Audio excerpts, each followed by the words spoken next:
నమస్తే, నేను ప్రభాకర్.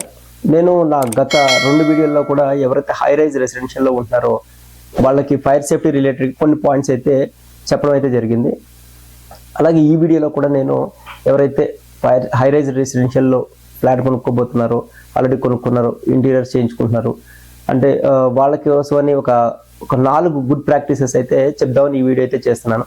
ఎప్పట్లాగే ఈ వీడియో కూడా ఒక లేమ్యాన్ టర్మ్స్లోనే, అంటే ఎవరు ఈ వీడియో చేసినా చాలా ఈజీగా అర్థమయ్యే విధంగానే ఉండేలాగా అయితే నేను ట్రై చేస్తాను. ఈ వీడియో చివరి వరకు చూడండి, మీకు ఖచ్చితంగా అయితే ఉపయోగపడుతుంది. ఏంటి ఆ 4 గుడ్ ప్రాక్టీసెస్ అంటే, నేను చెప్పబోయే 4 గుడ్ ప్రాక్టీసెస్ మీరు ఫాలో అవ్వండి. ఫైర్ యాక్సిడెంట్ అయ్యే ఛాన్స్ అయితే ఉండదు. ఇన్ కేస్ అయినా కూడా విత్ ఇన్ ద టైం లైన్లో మనం అయితే ఫైర్ని కంట్రోల్ చేయగలుగుతాం. సో ఫస్ట్ పాయింట్ వచ్చేసరికి concealed sprinklers. Fire sprinklers concealed కానీ అలాగే డిటెక్టర్స్ కానీ కన్సీల్డ్ అవ్వకుండా చూసుకోవాలి. ఎందుకంటే ఫస్ట్ ఎవరైనా ఇనీషియల్గా ఫస్ట్ ఫ్లాట్ కొనగానే ఫస్ట్ చేసే పని ఏంటంటే ఇంటీరియర్ వర్క్ అయితే స్టార్ట్ చేస్తారు.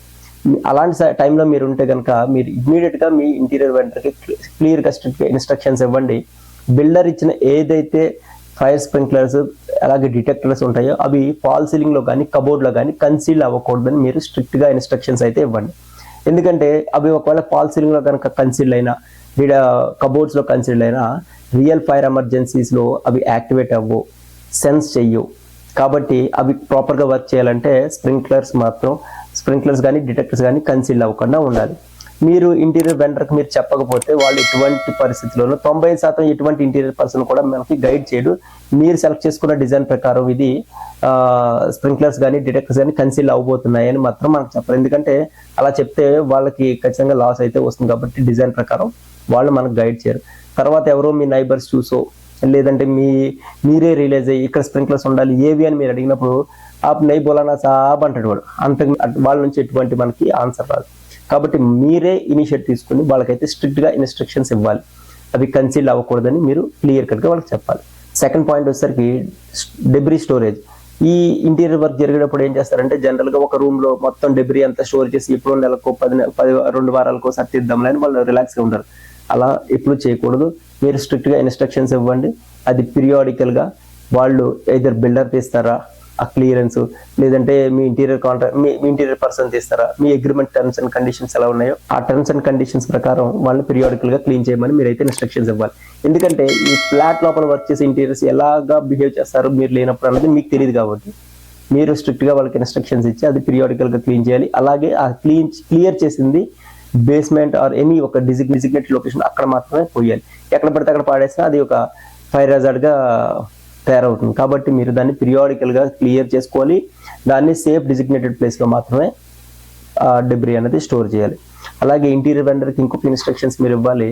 ఫ్లాట్లో వర్క్ చేసేటప్పుడు డోర్ లాక్ చేసుకుని కాదు, క్లోజ్ చేసుకుని వర్క్ చేసుకోవాలని మీరైతే క్లియర్గా ఇన్స్ట్రక్షన్స్ ఇవ్వాలి. లాక్ చేసుకుని ఏదైనా వర్క్ చేస్తే లోపల ఎటువంటి ఫైర్ యాక్సిడెంట్ అయినా వర్కర్స్ ఉన్నప్పుడు బయట నుంచి రెస్క్యూ టీమ్ వచ్చి లోపలికి వచ్చి వాళ్ళని సేవ్ చేయలేదు. అలాగే ఏమైనా మెడికల్ ఎమర్జెన్సీ వచ్చి ఆ పర్సన్ కింద పడిపోయినా బయట నుంచి ఒక పర్సన్ లోపలికి అయితే రాలేదు. కాబట్టి డోర్ క్లోజ్ చేసుకుని, లాక్ చేయకుండా జస్ట్ డోర్ క్లోజ్ చేసుకుని వర్క్ చేసుకోమని. సో ఈ బెస్ట్ ప్రాక్టీస్ ఖచ్చితంగా అయితే ఉపయోగపడుతుంది.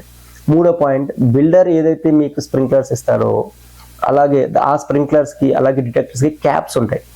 మీరు అవి కన్సీల్ అవ్వకుండా ఎంత జాగ్రత్త తీసుకుంటారో దానికి ఉన్న క్యాప్స్ తీసే విషయంలో కూడా అంత జాగ్రత్త తీసుకోవాలి.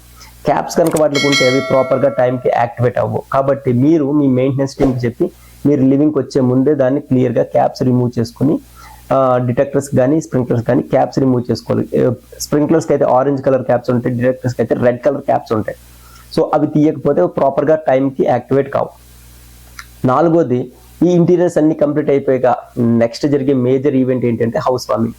ప్రతి ఫ్లాట్ హౌస్ వార్మింగ్ జరగకుండా అయితే రారు. సో హౌస్ వార్మింగ్ జరిగే 90% ప్రతి వాళ్ళు హోమం అయితే చేసుకుంటారు. ఈ హోమం చేసుకునేటప్పుడు మీకు ఒక బెస్ట్ ప్రాక్టీస్ ఏంటంటే ఏదైతే ఫైర్ యాక్సిడెంట్స్ అవ్వకుండా ఏం చేయాలి అంటే ఈ హోమగుండం ఏదైతే ఉంటుందో మీరు రిచువల్స్ ప్రకారం చేసే హోమగుండం ఫైర్ రిమైన్స్ అంటే అయిపోయిన తర్వాత దాన్ని ఒక పక్కన పెట్టి అంటిల్ అది కంప్లీట్గా ఫైర్ అందులోంచి వెళ్ళిపోయే ఆగే వరకు మీరు దాన్ని సేఫ్ గార్డ్ తీసుకుని మీ బాధ్యత తీసుకుని దీన్ని తీసుకెళ్ళి అవుట్ ఆఫ్ కమ్యూనిటీ, బయట ఈ కమ్యూనిటీలో ఎక్కడో డెబ్రీ పాయింట్లను గార్బేజ్ పాయింట్లను దాన్ని డంప్ చేయకుండా.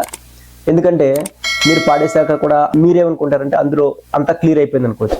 బట్ ఎక్కడైనా ఒక చిన్న స్పార్క్ అందులో ఉన్నా కూడా అది డెబ్రీ పాయింట్లో మీరు పారబోస్తే అక్కడ ఫైర్ అయ్యే ఛాన్సెస్ అయితే ఉంటాయి. కాబట్టి మీరు దీన్ని అవుట్ ఆఫ్ కమ్యూనిటీ తీసుకెళ్ళి ఒక సేఫ్ ప్లేస్లో మీరైతే దాన్ని పారబోసుకోవాలి. అంటే దాన్ని అక్కడ డంప్ చేయాలి. అదర్వైజ్ లేదు అంటే కమ్యూనిటీలోనే ఎక్కడ చోట పోస్తే ఫైర్ యాక్సిడెంట్ జరిగే ఛాన్సెస్ అయితే ఉంటాయి. కాబట్టి ఈ 4 బెస్ట్ ప్రాక్టీసెస్ని ఫాలో అవ్వండి. ఫైర్ యాక్సిడెంట్ అయ్యే ఛాన్స్ ఉండదు. ఇన్ కేస్ అయినా sprinklers with in the time activate అవుతే డిటెక్టర్స్ అయ్యి విత్ ఇన్ ద టైంలోనే మీకు ఇన్ఫర్మేషన్ పాస్ చేస్తారు. మీ దగ్గర రెస్క్యూ టీమ్ అయితే వస్తారు. ఒక్కసారి రిమైండ్ చేసిన ఈ 4 గుడ్ ప్రాక్టీసెస్ ఏంటంటే, ఫస్ట్ పాయింట్, ఎటువంటి పరిస్థితుల్లో స్ప్రింక్లర్స్ కానీ డిటెక్టర్స్ కానీ మీ ఫాల్ సీలింగ్లో ఆర్ కబోర్డ్స్లో ఇంటీరియర్ చేసే టైంలో కన్సీల్ అవ్వకూడదు. ఆల్రెడీ అయ్యి ఉంటే కనుక మీరు ఇమీడియట్గా మీరు దాన్ని బయటికి ఎక్స్టెండ్ చేసుకుని మీరు సేఫ్గా ఉండండి. అవి విత్ ఇన్ ద టైంలో మీకు స్ప్రింక్లర్స్ యాక్టివేట్ అయ్యి మనిషి లైఫ్ అన్నది కాపాడుతుంది. రెండో పాయింట్, డెబ్రీ స్టోరేజ్. ఈ ఫ్లాట్ లోపల ఒక రూమ్లో డెబ్రీ స్టోర్ చేసేద్దు. దానివల్ల అది ఒక మేజర్ ఫైర్ హజార్డ్. అది మిమ్మల్ని మీతో పాటు ఇంకో 10 మంది రిస్క్లో పడేస్తుంది. కాబట్టి దాన్ని పీరియాడికల్గా క్లీన్ చేయించుకోవాలి.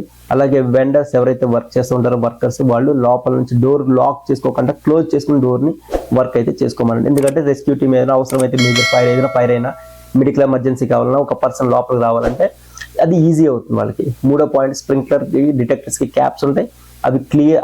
అది క్యాప్స్ రిమూవ్ చేసుకున్న తర్వాతే మీరు లివింగ్కి రండి. ఖచ్చితంగా మీరు లివింగ్కి వచ్చే ముందే దాని క్యాప్స్ రిమూవ్ చేసుకోవాలి. ఫోర్త్, హౌస్ వార్మింగ్ జరిగిన తర్వాత ఏదైతే ఫైర్ రిమైన్స్ ఉంటుందో హోమగుండంలో, దాన్ని మీరు out of community, out of community దాన్ని ఒక మీ సేఫ్ డిజిగ్నేషన్ ప్లేస్లో దాన్ని డంప్ చేయండి. ఈ 4 బెస్ట్ ప్రాక్టీసెస్ మీకు ఖచ్చితంగా ఉపయోగపడతాయి. సో ఈ వీడియో చూస్తాను, మీకు నాకు ఏదైనా సజెషన్స్ చెప్పాలి అనుకుంటే డిస్క్రిప్షన్లో నా వాట్సాప్ నెంబర్ ఉంది, అలాగే నా ఈమెయిల్ ఐడి ఉంది. ఈ రెండింటికి మీరు మెసేజ్ అయినా చేయొచ్చు, అలాగే నాకు ఈమెయిల్ అయినా చేయండి. నేను ఖచ్చితంగా రెస్పాండ్ అవుతాను. Thank you. జై హింద్.